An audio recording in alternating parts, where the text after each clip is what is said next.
Bună, dragii mei! Ce face? Astăzi vom începe o nouă serie. Am făcut o mică schimbare la păr.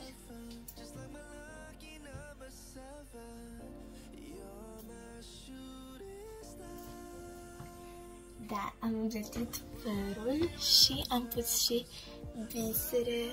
Așa se numesc, oh my god, deci sunt așa cute. Ele se mișcă așa pe păr, le pui cum vrei. Sper că vă plac și dacă vă întrebați cum le-am făcut pe eu cu prietena mea, le-am făcut una la alta, le-am împletit mai întâi cosițe, le-am pus elastic să țină, iar după am pus biserele. Dacă vreți să faceți și voi asta, trebuie să găsiți niște bisere care au gaura mai mare, iar așa puteți face și voi asta. Sper că v-am dat o idee bună, iar este foarte interesant, mai ales să faci asta vara. Zic să începem. Aici deja am pregătit tot pentru voi, cum vedeți aici. Sper că o să vă placă. Așa, deci să începem. Primul fruct este mărul. Este un fruct clasic, toți cred că l-am gustat, dar merită, eu cred, un B. Vreau să fie ceva mai special, deci, da. După avem abricoasa. Îmi plac abricoasele, dar tot le-aș da un B. Am un gust bun, e mai ales acum e vara și mănânc destul de multe. Avocado, oh my god, avocadoul este foarte bun, însă dacă combin cu ceva simplu, e cam... Adică e ok, dar nu cel mai bun. Deci o să-i dau un C, dacă este simplu. După bananele, îmi amintește de ceva, dar da, mai târziu cu poveștile. Sunt foarte bune, o să le dau un A chiar. Mâncăm mereu banane. După murile, sunt bune, însă mi se pare că repede te murdărește la ele, așa că o să le dau un B, foarte multe fac ca un B. Eu văd aici niște chestii și de-abia aștept să văd. Ok, voi face cu pixel de la tabletă, vedeți. Așa, următoare sunt afinele. Afinele sunt unele din fructele mele preferate, așa că S 100%, adică nici nu mai vorbim, cum să nu le dai S la afine. Asta din punctul meu de vedere. Zemos, tare bun. La mine o să fie mai multe cu S, dar zemosul o să-i pun în... cireșele. Cireșele, asta e iubire. Pentru mine, oh my god, ador. Nu știu ce sunt asta, I need to try, like, trebuie să le gust, dacă știți ce spun. Apropo, ne oprim puțin și vreau să vă arăt brățările mele. Ce ziceți? Vă plac? După, continuăm. Cocos. N-am gustat niciodată. Aș dori să gust, deci, da. După, la fel ceva, n-am gustat niciodată. Interesant. Nu știu ce sunt astea, nici asta nu cred că am gustat. Oh my god, 4 la rând. Vă închipuiți? După fructul dragonului, da, am gustat. Sinceră să fiu, are gust a sfeclă roșie. Nu prea e bun, de-aia o să primească un D, îmi pare rău. Iarăși un fruct pe care nu l-am gustat, parcă este un cactus cu țepi, sincer. După smochinele tot la fel sunt foarte bune, le ador. Efectiv, de mult am mai mâncat bune și coapte, însă îmi plac foarte mult. O să primească un S din partea mea. După sunt, dacă nu mă greșesc, e pomela. Nu știu sigur. Chiar acum scrieți în comentarii ce este acest fruct de pe ecran. Aștept în comentarii. Dacă nu greșesc, e pomela sau grapefruit. Nu, chiar e grapefruit. Pomela e puțin mai diferit. Deci, dacă asta e grapefruit, da, e grapefruit, o să-i dau un de la fel. Nu sunt cea mai mare amatoare de grapefruit. Ok, strugurii sunt foarte buni. Eu ador.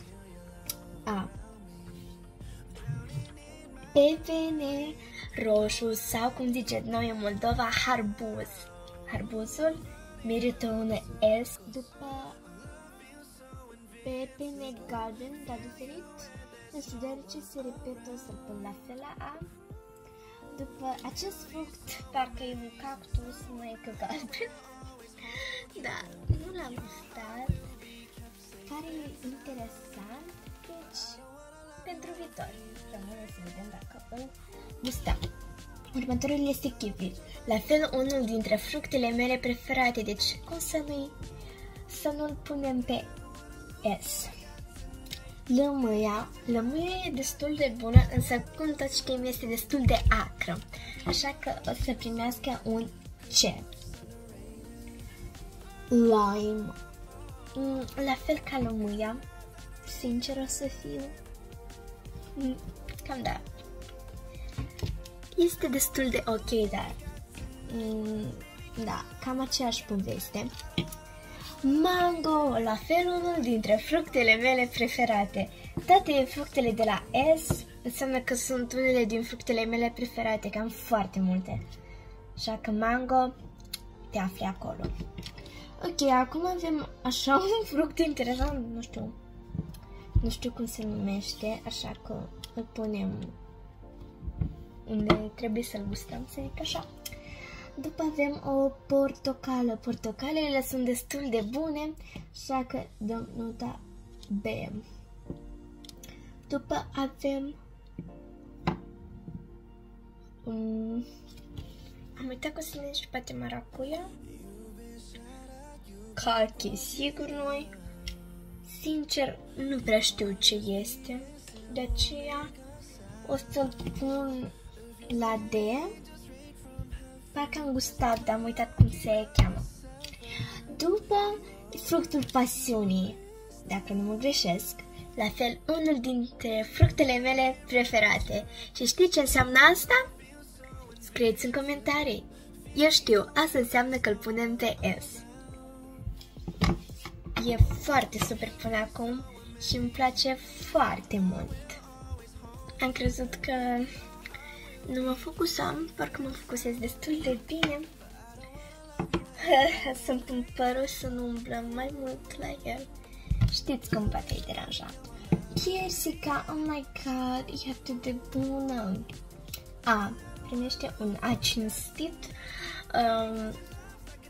Posibil este și unul dintre fructele mele preferate, dar să nu punem noi atât de multe pe S, mai punem și pe alte locuri, să zic așa.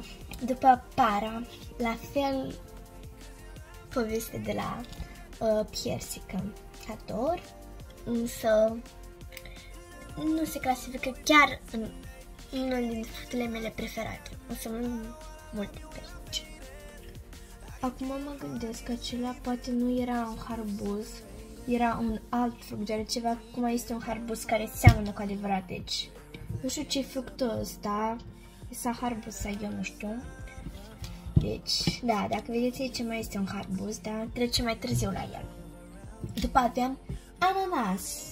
O să primească un B de la mine, deoarece este destul de bun, însă uneori acei țepi mă deranjează puțin, deci, da.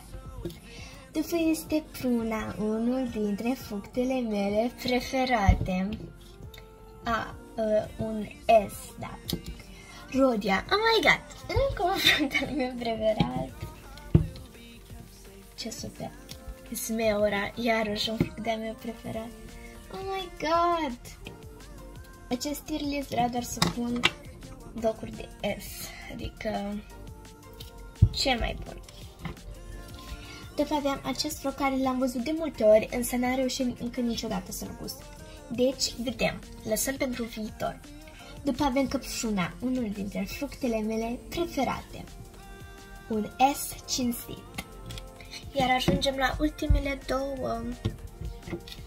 arbuz, dar știți că e S. Oh my god, deja am făcut 2 linii de S, oh my god. Iar ultimul fruct este unul exotic care nu l-am gustat, iar trebuie să-l gust. Dragii mei, mi-a plăcut foarte mult să fac acest videoclip. Nu uitați să dați share la prietenii voștri, like și subscribe. Iar noi ne vedem data viitoare. Pa, pa! Vă pup mult, mult, mult de tot și vă îmbrățișez. Să aveți o zi frumoasă în continuare.